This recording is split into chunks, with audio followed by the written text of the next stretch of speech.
Hello students, मैं हर्ष राजपूत और आप देख रहे हैं आपका अपना फेवरेट यूट्यूब चैनल में 999।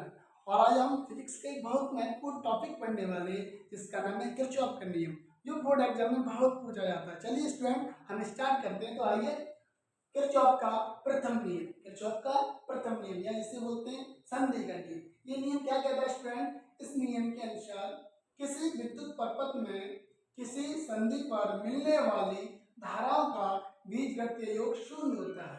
बीजगणितीय योग शून्य होता है, अर्थात सिग्मा आई बराबर जीरो। सिग्मा आई बराबर जीरो, या दूसरे शब्दों में से हम यदि कहेंगे तो बोलेंगे कि जाने वाली धाराओं का योग बराबर आने वाली धाराओं का योग। कौन कौन सी धाराएं जा रही है? ये वाली जा रही है I3, I4, I5। कौन कौन सी आ रही संधि की ओर? I1 और I2। तो कर दीजिए, आने वाली धारा को योग I1 प्लस I2। और कौन कौन सी धारा जा रही है? I3, I4 और I5। I3, I4 plus I5। और आपको स्टूडेंट इसमें एक पॉइंट और याद रखना है, जो ये नहीं नियम आधारित है वो आवेश सर्वचर के सिद्धांत पर आधारित है। तो नोट में आपको क्या याद और रखना है? जो किरचॉफ का प्रथम नियम है, जिसे हम बोलते हैं संधि का नियम, वो किस पर आधारित है? आवेश संरक्षण पर आधारित है। आवेश संरक्षण पर आधारित है। चलिए स्टूडेंट, हम दूसरे नियम पर आते हैं जिसे हम बोलते हैं पास का नियम। पास का नियम, इस नियम के अनुसार ये नियम क्या कहता है स्टूडेंट? किसी बंद भाग, पास का मतलब होता है बंद भाग, बंद पास में बहने वाली धारा यानी आई, तथा उसके संगत प्रतिरोध, प्रतिरोध का मतलब होता है आर के गुणनफल यानी आई आर का बीजगणितीय योग। बीजगणितीय योग का मतलब है सिग्मा आई आर उस पास में आरोपित विद्युत वाहक बल के बीजगणितीय योग, विद्युत वाहक बल को ई से लिखते हैं, बीजगणितीय योग का मतलब सिग्मा ए के बराबर होता है। अर्थात क्या लगाएंगे स्टूडेंट हम?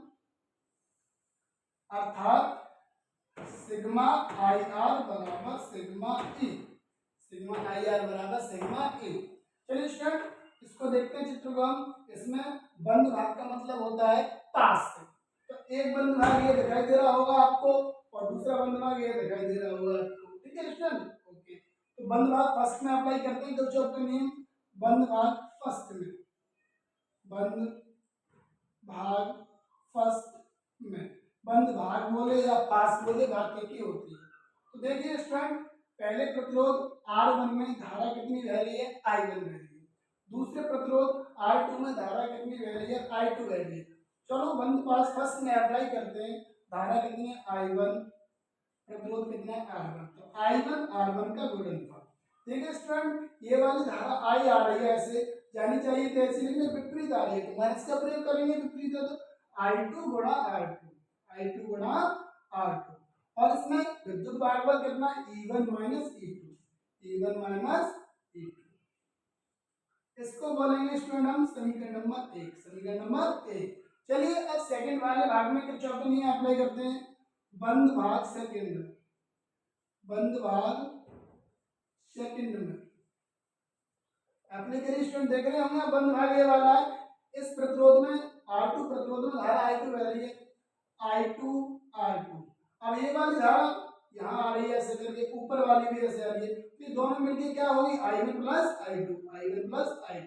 देखो डायरेक्शन चेंज नहीं हुई, दिशा चेंज नहीं हुई धारा की। I2 आ रही है, ऐसे ही चल रही है। तो इस वाले प्रतिरोध में धारा कितनी आ रही है? I1 plus I2। और प्रतिरोध कितना है? R3 बराबर। इस वाले भाग में विद्युत भाग बल कितना अप्लाई हो रहा है? E2 अप्लाई हो रहा है, तो बराबर E2। समीकरण नंबर 2, समीकरण नंबर 2। और आपको एक पॉइंट और याद रखना है स्टूडेंट, जो ये वाला नियम है वो ऊर्जा संरक्षण पर आधारित है। किस पर आधारित है? ऊर्जा संरक्षण। तो स्टूडेंट्स, आपको हमारी वीडियो कैसी लगी?